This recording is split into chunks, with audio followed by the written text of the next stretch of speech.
Selain ada orang miskin dan orang kaya, ada satu kaum yang berada di tengah-tengah, yaitu kaum menengah. Kaum menengah ini bisa dibilang cukup serba salah. Mereka nggak terlalu kaya untuk nikmatin hidup, tapi mereka nggak terlalu miskin juga untuk dapat program bantuan pemerintah. Kaum menengah ini punya akses untuk dapat apa yang mereka mau, tapi pada kenyataannya kadang ada aja gitu hambatan untuk sampai ke sana. Dan kaum menengah ini sebenarnya nggak kekurangan, mereka tuh masih bisa makan 3 kali sehari, walaupun makannya mungkin tahu, tempe, kangkung, tapi seenggaknya bisa makan lah, walaupun makannya nggak tiap hari tuh daging atau spaghetti. Dan dari pendidikan pun juga sama, mau kuliah pakai uang pribadi nggak cukup, mau minta bantuan ke pemerintah pun ya nggak terlalu miskin juga.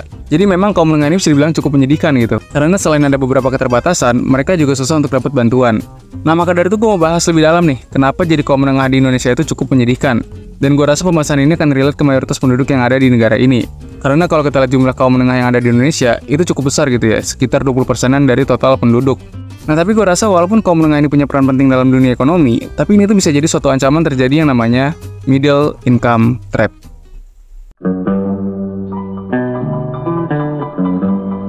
Dalam dunia ekonomi ada istilah yang bernama middle income trap, atau secara garis besar, middle income trap ini adalah situasi di mana suatu negara itu berhasil jadi negara pendapatan menengah, tapi negara itu masih susah gitu untuk keluar dari kelas itu, alias stagnan di pendapatan menengah.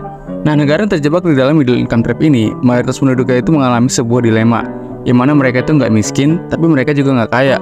Mereka-mereka ini yang jadi kaum menengah bisa dibilang jadi kaum yang cukup sengsara, karena kalau golongan miskin, mereka itu masih layak untuk dapat bantuan pemerintah, misalnya sembako untuk kebutuhan sehari-hari atau beasiswa khusus supaya kaum miskin ini juga bisa sekolah. Dan kalau orang yang golongan kaya, ya mereka bisa memenuhi kebutuhan itu dengan uang yang dia punya. Dia bisa pilih makanan apa yang dia mau makan, dan dia bisa pilih sekolah mana yang dia mau. Nah kalau kaum menengah, mereka itu kejepit. Mau dapat bantuan pemerintah kayaknya nggak layak-layak amat ya kan. Dan mau pakai uang sendiri pun ya gimana ya kan, terbatas gitu. Makanya kenapa gue bilang kaum menengah ini cukup sengsara, ya karena orang-orang ini tuh ibarat masih abu-abu. Dia nggak di atas tapi nggak di bawah juga.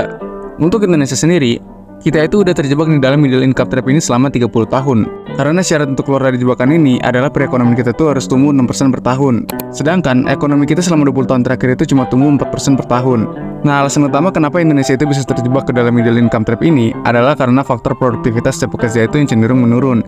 Yang mana ada salah satu politikus partai P3 itu yang bilang, kalau level produktivitas negara kita itu masih rendah gitu dibandingin negara industri yang lainnya. Selain itu juga masih ada ketimpangan nih yang terjadi antar daerah yang ada di Indonesia. Yang mana masih ada beberapa daerah di Indonesia itu masih berada di bawah lower middle income dengan pendapatan per kapita di bawah 42.000 US dollar atau sekitar di bawah 65 juta rupiah per tahun. Nah, salah satu kesengsaraan dari kaum menengah ini adalah mereka ini nggak cukup kaya untuk menikmati hidup dan mereka juga nggak cukup miskin untuk dapat keringanan pajak. Kalau kita lihat PTKP Indonesia itu sebesar 54 juta rupiah. Jadi kalau dihitung kasar, orang yang nggak kena pajak itu yang penghasilannya 0 sampai 4,5 juta rupiah per bulan. Tapi kalau misal pendapatannya di atas itu, nah itu baru kena pajak. Bener-bener ya kan? Dibilang banyak juga enggak, dibilang sedikit juga tetap kena pajak. Nah karena penghasilan di atas PTKP, kita tuh susah gitu untuk dapat program bantuan pemerintah kayak orang miskin. Padahal uang sendiri pun ya gak banyak-banyak amat. Bayangin deh, kalau gaji lu 4,7 juta, yang mana itu di atas PTKP tadi yang 4,5 juta, lu itu tetap kena pajak, walaupun gaji lu cuma lebih 200 ribu di atas PTKP. Bahkan kalau lu kuliah atau anak lu kuliah, dia itu susah gitu untuk ngajuin banding penurunan UKT, karena ya penghasilan waktunya aja di atas PTKP, walaupun cuma beda 200 ribu doang. Nah selain itu, orang-orang yang berada di kalangan menengah ini, dengan pendapatan yang pas-pasan, mereka tuh cenderung mengkonsumsi makanan-makanan yang bisa dibilang kurang sehat gitu. Misalnya kayak yang mengandung minyak, gula, atau micin.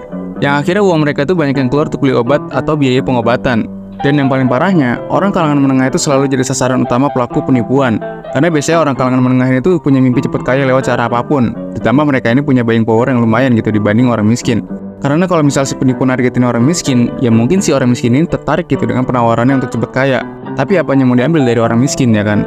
Begitupun orang kaya. Karena dia udah kaya, ya mereka untuk apa lagi terima tawaran cepet kaya. Apalagi biasanya orang kaya itu ya mindsetnya udah beda gitu daripada orang-orang kalangan menengah.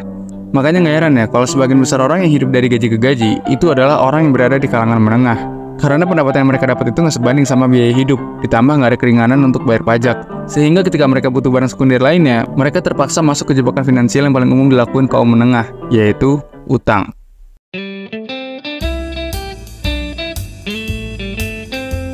Salah satu musuh terbesar bagi kaum menengah adalah utang berbunga.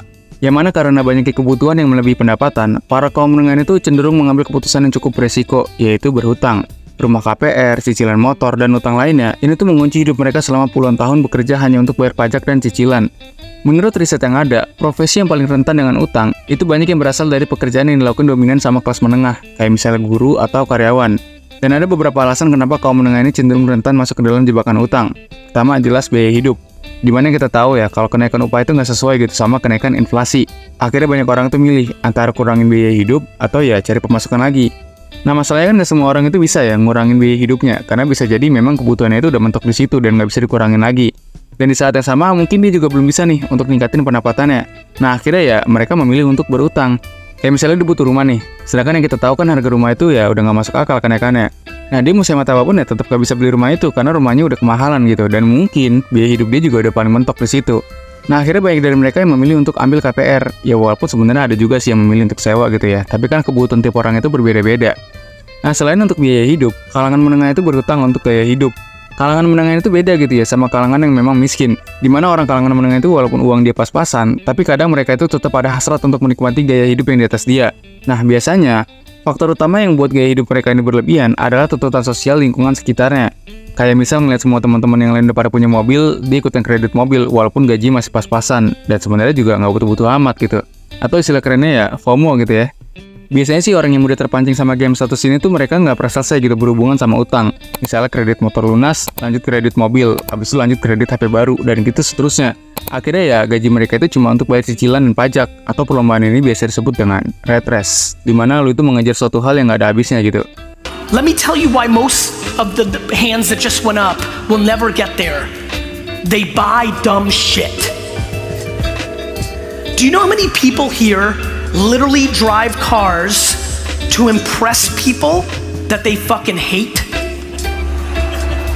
People literally going in debt or getting further from leaving the job they don't like to do something that will make them happy because they have to buy a certain car that has a logo that impresses people that they fucking despise. Nah, makanya kenapa gue bilang kaum menengah ini rentan sama jebakan utang, ya karena mereka ini udah terbiasa dengan suatu gaya hidup. Nah, masalahnya kenaikan pendapatan mereka ini nggak sesuai gitu sama kenaikan biaya hidupnya.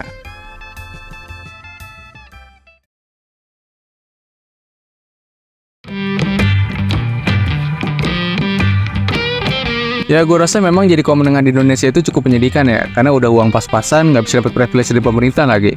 Kayak misalnya temen gue gitu ya, bokapnya itu PNS, gimana lu tau sendiri lah ya gaji PNS itu menyedihkan apa gitu.